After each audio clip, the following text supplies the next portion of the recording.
All right, let's get started. Session 11, we're going to talk about rules. So you're going to notice there's a feelings word sheet in the information. And this is just a short list, not the whole list, but you can use different feelings word sheets, Google something that you like. This is just ours. You can use it and that we put together over the years. But we use it quite a bit to do some of the homework, okay, and learn some of the tools in different ways, okay? We are growing emotional vocabulary, so this is a way to begin to do that. If you like those feelings based sheets, the feelings wheel, whatever. Well, I call this the daily five, or the five dailies. So as a couple, the rules of engagement go like this. And it's usually a few sessions before we get here, especially during the intensive. But again, I'm just giving you some tools you can use totally on your own outside of anything we do in our model. Okay, these are just extra tools you can use, and we'll get into more in level 3. So when you're having the couple do the dailies, the daily 5, this is about creating a safe, non-judgmental environment. Never share positive or negative feelings about each other um, for this specific exercise. Okay, this is not the you made me feel exercise. Share feelings about work, whether your children, extended family, therapy, whatever. As a listener, your role is to listen and not play therapist or judge. After the speaker shares, you can respond with thank you for sharing, refer and use the feelings words list.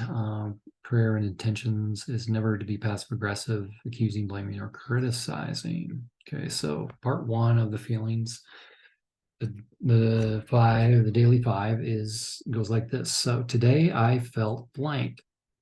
And so in the last 24 to 48 hours, today I felt blank. And when did I first experience that? So something during the day, I felt frustrated, hungry, angry, lonely, tired, jealous. Okay.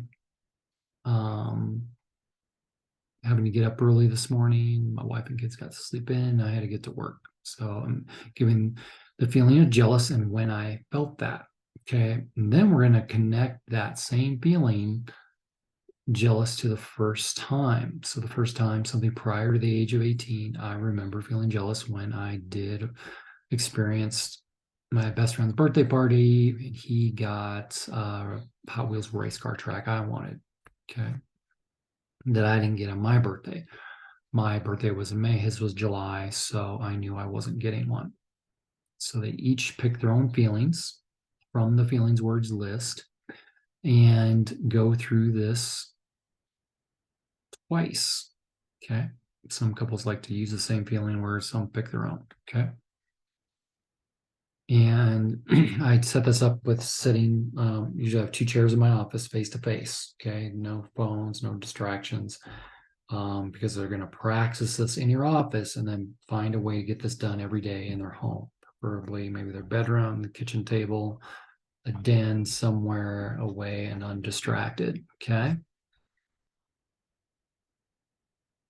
And then so they each would go, the listener would respond with thank you for sharing. Okay. And so then they'll pick a second word. Maybe it's lonely. Today I felt lonely. Give an example when they felt lonely. At work, I was on my own. My department, everybody's out to training. The first time I remember feeling alone was when my parents, my mom left my dad, or my dad left my mom, or my sister, oldest sibling, left for college. Okay. And we're just learning, and you're going to learn things. The couple is going to learn things about each other they may not have known. Affirmations. So we have affirmation sheets. If couples having trouble finding ways to affirm their partner, ability to conquer challenges, their ability to appreciate intimacy, appreciate their physical body, assertive, Okay, bubbly, calm, or caring about others, cheerful, childlike, clarity in their mind, competitive, confidence, conquers illness, considerate of others, so this list can be helpful. So part 2 is sharing affirmations. So each identify 2 things they like, love, or appreciate about their partner. These can be things they do, character qualities, physical attributes, talents. You can use affirmations list that we just covered. I like that you are able to take care of the kids or provide for our needs. I love that you make me laugh. I appreciate that you work so hard. Okay. They can be shallow things, they can be deep things. Okay. Another one I use is I've learned about you today. That one goes a little deeper. For my couples that have been doing this a while, they want to go a little deeper. Just use the phrase I learned. Okay. I learned that you're very patient with our children. Okay. I learned that you really care about me. So they're each going to do 2 things. So number 1, the first one, the feelings are not about the partner. This affirmation is about the partner. Okay. Sharing a need and a want. So each identify one need or want that your partner may be able to meet that is realistic and within reason. Listener can respond with yes, no, or I can not meet that need at this time or that want at this time. Examples can be, but not limited to, hugs, touch, compliments, encouragement, a date, quality time, words of affirmation, gifts, a vacation. I need a hug or I want a hug. Okay. The generally needs are food, air, and water, but love is also a need. Okay. It's not just a want.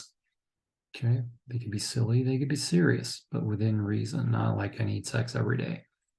Nothing that's abusive. Okay. And again, they're sitting face to face, listening and communicating, responding. So the one thing I did not do well today is, so this is about looking at our flaws. Okay. I didn't have a positive attitude today. I didn't drive well. Wasn't able to be kind to people today. I didn't eat very well. Didn't take care of myself. Stayed focused. Was not able to stay focused on task. Didn't show gratitude. I didn't exercise. Okay, if I did, I didn't put much effort into it. So this is about sharing flaws, and for anorexics and avoidant types, it's going to be very intimidating, very daunting, because they have a very strong core belief, I got to be perfect to be loved. If I'm imperfect, I'm unlovable. But we want to begin to look at those imperfect things.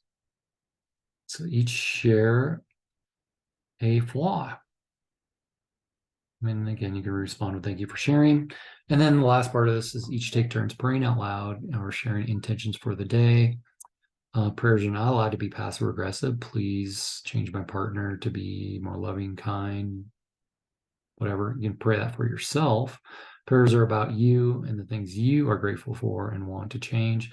Intentions are about sharing and talking about desires that, and then the feeling of the wish fulfilled together in a loving and safe space. You can do it that way as well, in more of a meditation format. Very powerful. All right. Dating.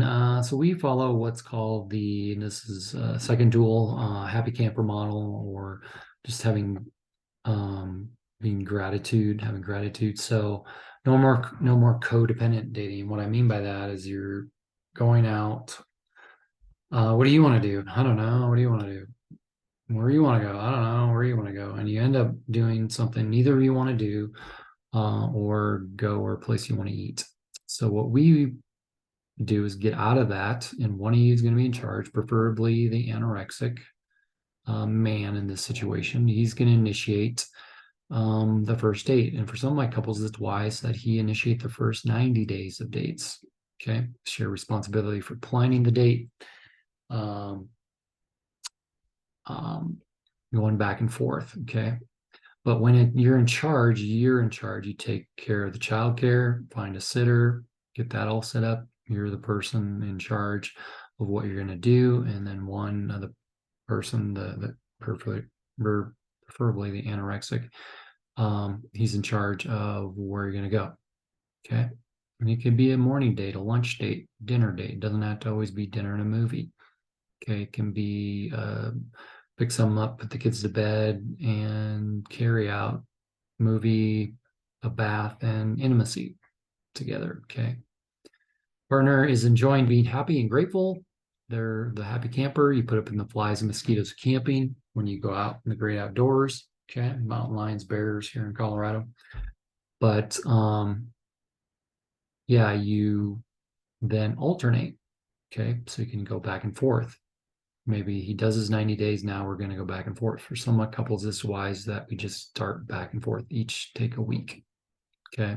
One date to two, 4 dates a month, a minimum of 2 would be minimum. Okay. Alternate roles the next date. So if he was in charge, he now is the happy camper, and she gets to do what she wants to do. Okay. Can be a walk at the lake, golfing, shooting, fire range, dance lessons, written books on dating ideas. So check that out. All right, another tool is called the victory meeting. Celebrate the victories, discuss. So this is a couple having kind of their own mini meeting.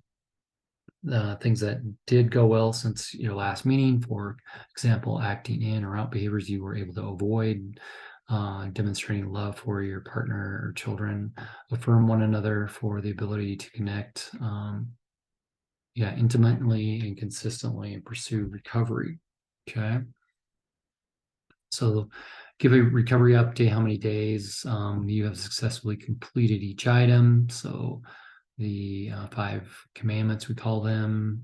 I'm not going to get into those right now. The daily 5s were 7 out of 7.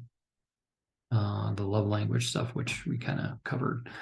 Dates, determine what will be the next date and who's responsible to plan the date. Sexual agreement, we'll get into that in level 3.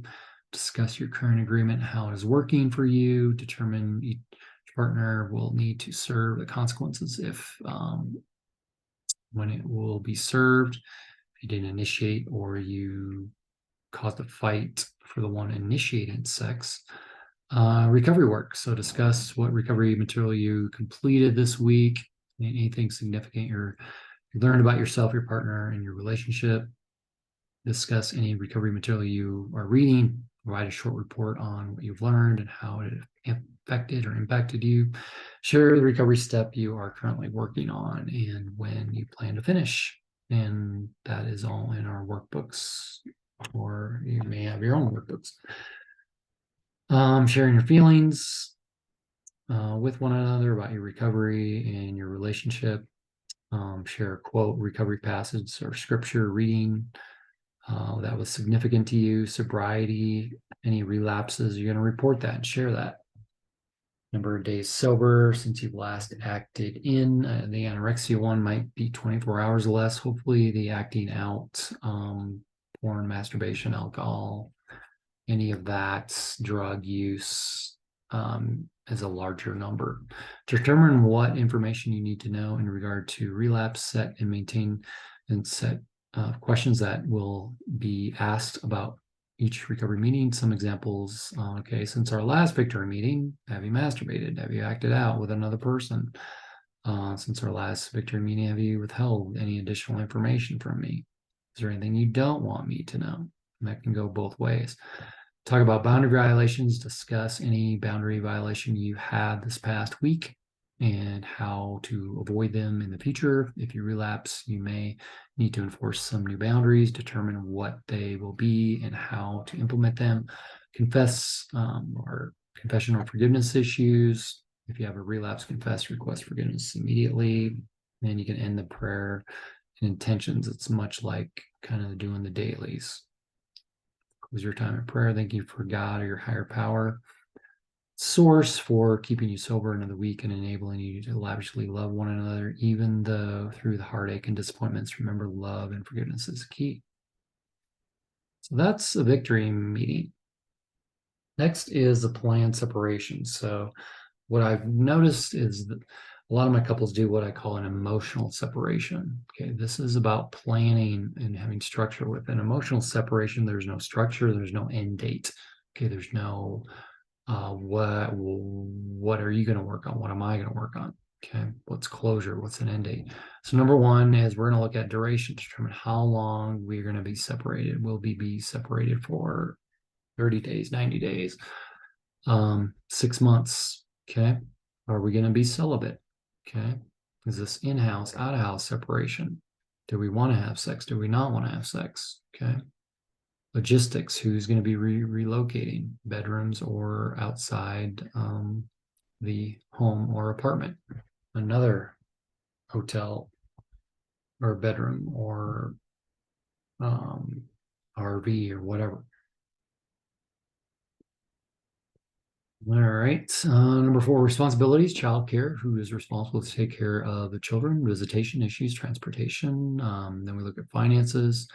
Who will be maintaining the joint accounts or separate accounts? Who will pay the bills? What bills? Household. Who is responsible for care of existing household maintenance?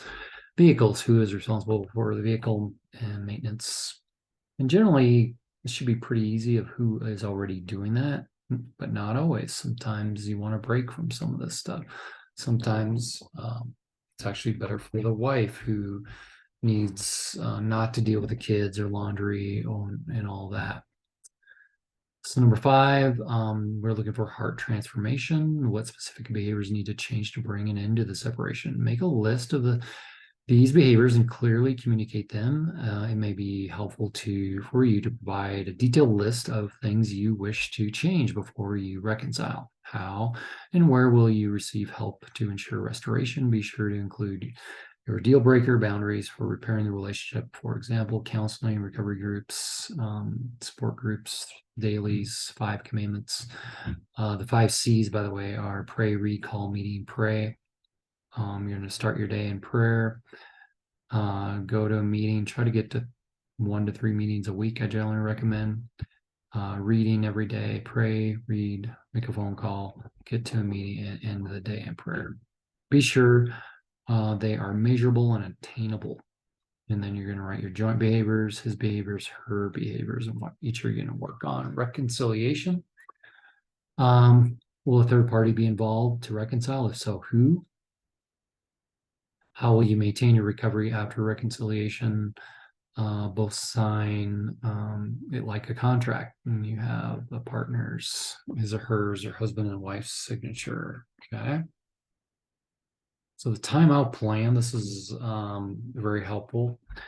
Do not make a mistake of assuming that you will always be in control of your anger. It is wise to create a timeout plan in which both of you can call timeout if an argument gets too heated. The goal is to sit down with your partner before an argument or in time of peace and write out a timeout plan that can be used during an argument or a time of war. It is recommended that the timeout be about 15 to 20 minutes in which you have a planned place to go and plan activity to do. Never go for a drive. You definitely don't drink and drive, I would say. The time should be used to gather your composure, thoughts, and emotions. It is not a time to be abused to avoid each other. The goal is to go back together and treat each other with respect. Men often make the mistake of not listening. We encourage the men in our office to shut up, listen, and do not defend when in an argument with your partner. Here are some questions to consider. So who will call the timeout plan? Okay, generally both can do it. What's the signal? A lot of times it's a timeout signal, like basketball, football timeout. When the signal is given, my partner or myself agree to stop and implement the time. We're not going to argue about it. We're just going to respect the other and, okay, you need a timeout? We'll take a timeout. The timeout is going to be for 30 minutes. Generally don't recommend longer than an hour. I will go to the garage, she'll go to the bedroom, or I'll go to the den. I'll go for a walk around the block. Okay. She will go here. I will go there. After the timeout, we agree to meet. Bedroom, kitchen, den, sometimes public. So we stay in control. We will talk for another 30 minutes, whatever. If we still have not come to a conclusion, we will reassess for another timeout for blank amount of minutes. If we still have not come to a conclusion, closure with the argument, we agree to meet again at this time on this date. We agree to seek out a third party mediator to help us. This person will be, and once you have come up with a plan for you, it is important for both to date it and sign it. Okay. So this is called the 10-minute argument. State the problem. It's a worksheet. Each use a separate sheets. Identify your feelings using the separate sheets. Create solutions using the separate piece of paper. Communicate what you have written. So we're going to state the problem without blaming the partner. Maybe it's picking up the kids, okay, finances, jobs, stress around family, friends, the dog, okay? Identify your feelings, okay, about the problem without blaming. Create the solution. So each come up with 5, 6, 7 solutions. They could be crazy. They could be something really realistic. Okay, the timeout's over. Now we're going to communicate our 1, 2, and 3. Now we're going to combine a list of solutions, and then we're going to vote. Okay, my favorite one, my least favorite one. Okay, so maybe we have a total of 8 solutions, and we rank them, combine the votes. One with the highest vote or the lowest vote, however you want to do it, is the winner. You record your decision and date it and sign it and file it. Okay. Several communication exercises we do. Pick an event that did not end well and you want to take responsibility for. So here's how this works. So person 1, when I said or did blank, when I called you a name, or when I said you don't care, you don't love me, okay? You might have felt blank, okay? So what we're doing, this exercise, I call a validation exercise, is about getting in the other person's perspective. And this can be tremendously difficult. And generally, you have to walk through all of these tools with each couple in your office, and usually about 1 tool per session, okay? It's all you're going to have time for. You may or may have felt, and we're going to pull up that feelings words list again and identify. You may have felt hurt, unloved, unappreciated, rejected, abused, neglected. Okay. And then person 2 is listening. And they're going to identify you are correct and identify the correct feeling words they did feel. So sometimes it's good to have a piece of paper and each write listening to each other, because you're going to notice they do not listen well. Okay. I did feel unloved, unappreciated. I didn't feel hurt. Okay. In fact, I felt the next one, then you'll give an opportunity to share. I also felt angry. Okay. I felt justified. Okay. I felt more lonely. Okay. And then back to person 2, and they're listening. I heard you say that you felt lonely, and you're just repeating. So this is a parroting, mirroring, validation exercise. And they're just repeating the additional feeling words. And then person 2, yes, you are hearing me correctly, my feelings correctly. If no, then we need to go back and repeat. Okay, you missed lonely. Okay, yeah. You've also felt lonely. So we want to get it all. And this is the process. I'm going through this pretty quickly. Very, very powerful tool, though, the validation exercise. It's not about what person felt. It's about getting into the partner's perspective. Okay. This is a communication exercise. Another one. This is known as too hot, too cold, just right. So a lot of people get into too aggressive. They accuse, blame, criticize. How could you do? Just when I thought I could.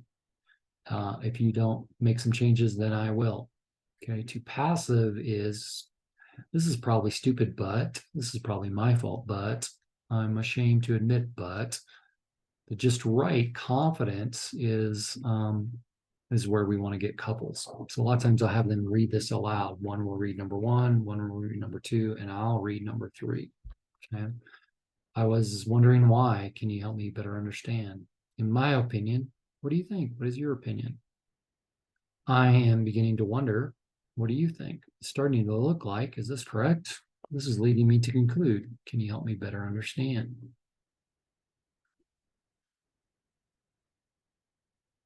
So we talk about it, see the difference, and give them an opportunity to practice this. Another one is called I don't or I do. So when I said you're selfish, I don't want you to think that I don't love you. I don't want you to feel unloved. I don't want you to believe, okay?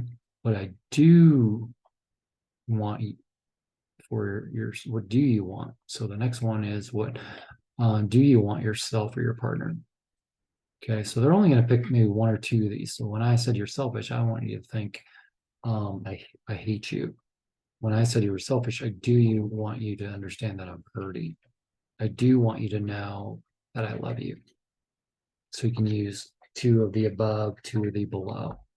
Okay. So these are just a few of the tools in the handouts in this section. So give it a try. Be patient, practice this on your own so you can teach it to others. All right, good stuff today. As we get a nice shower today, rainstorm coming through.